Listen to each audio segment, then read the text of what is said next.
গত প্রায় 2 সপ্তাহ ধরে নদ নদীর পানি বৃদ্ধি পাচ্ছে।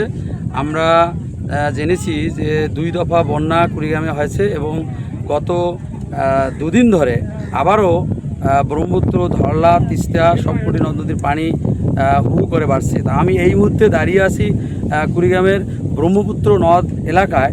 এটা চিলমারি উপজেলার কাসকল এলাকা, রানীগঞ্জ ইউনিয়ন কাসকল এলাকা, সড়কটারি জায়গা। এখানে ওয়াবদা পানি উন্নয়ন বোর্ডের যে নির্মাণকৃত যে পানি উন্নয়ন বোর্ডের বাঁধ রয়েছে, সেই বেরি বাঁধটি প্রায় 50 মিটার ধসে গিয়েছে।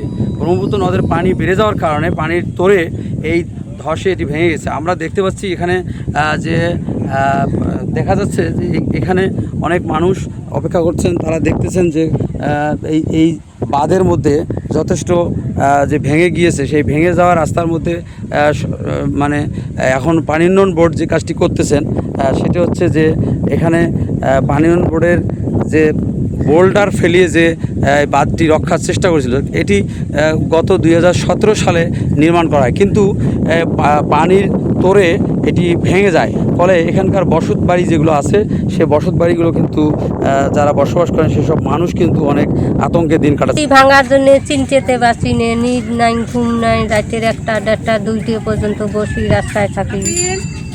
কত চিনতে, দাদা ঘর বাড়ি নিয়ে, বাচ্চা খরচা নিয়ে, সব নিয়ে চিনতে করিয়েছি, রাস্তায় বসিয়েছি চিনতে। এভাবেই কোটি কোটি মানুষের ঘরে দেশ জুড়ে ফ্রিজ একটাই, ওয়ালটন। আমাদের ব্রহ্মপুত্র নদ কুড়িগ্রাম জেলা উপজেলা চিলমারি রানীগঞ্জ ইউনিয়নের মধ্যে আমাদের নদী যখন পানি তখন বাড়ে, এমন একটা অবস্থা থাকে, ঝুঁকিপূর্ণ থাকে। আমাদের এলাকাবাসী ঘুম পাতে পারে না, রাতে 1টার মধ্যে পড়া যায়।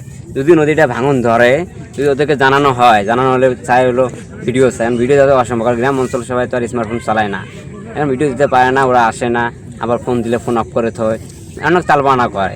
ভাঙনি শুরু হয়, ভাঙনি যখন হালকা থাকে তখন আমরা সরকারি কর্মকর্তাদের কাছে ফোন দিই। আমরা ওনাদেরকে বলি যে আমাদের এখানে ভেঙে যাচ্ছে, কিন্তু ওনারা সেরকমভাবে কোনো পদক্ষেপ নেন না নেওয়ার কারণে আমাদের রাস্তাটা ভয়াবহভাবে ভেঙে গেছে। আপনারা অবশ্যই দেখতে পাচ্ছেন। আমরা এখানে স্থানীয় মানুষ, আমরা এখানে থাকি খুব ঝুঁকিপূর্ণভাবে। আমাদের এখানে ভালো করে কাজ করা দরকার, আর এখানে কাজ সেরকমভাবে করা হয় না। এখানে যদি জিও ব্যাগ ফেলায় 100 বলে 200, এরকম করে বাটপারি করে আর কি, চুরি করে। এরকম যদি চুরি করে তাহলে তো আমরা এই যে বাঁধের সাইডে আমাদের বাসা, আমরা এখানে থাকবো কিভাবে? এলাকা মনে করো যে পানি বাড়াতে যে হয়ে গেছে, খালি সারা বাড়ি ভাঙবেন লাগছে। এই এক করি আমরা 14 ভাঙা দিছি, এখনও বাঁধের মধ্যে আছি। এই বাঁধ ভাঙলে কিন্তু আমারটা শেষ। এখানে যে কাসকল এলাকা থেকে কালীকুড়া বা এখানে যে বাঁধটি রয়েছে, এটির অবস্থা কিন্তু অত্যন্ত ভয়াবহ। তবে পানি উন্নয়ন বোর্ডের নির্বাহী প্রকৌশলীর সাথে আমি কথা বলেছি, তিনি জানিয়েছেন যে অস্থায়ী ভিত্তিতে জিও ব্যাগ ফেলে এটি ভাঙন প্রতিরোধের চেষ্টা করা হচ্ছে, কিন্তু 12,000 জিও ব্যাগ ফেলে তারা চেষ্টা করছেন, কিন্তু সেটি প্রয়োজনের তুলনায় অপ্রতুল। তিনি বলেছেন যে বাজারের জন্য উপরে তিনি লিখেছেন, তো শুকনো মৌসুমে স্থায়ীভাবে আবারও নতুন করে বোল্ডার তৈরি করে সেটা এই বাঁধ সংস্কারের জন্য তিনি বলেছেন। তো এই ছিল ব্রহ্মপুত্র নদ এলাকা থেকে ভাঙন নিয়ে সর্বশেষ।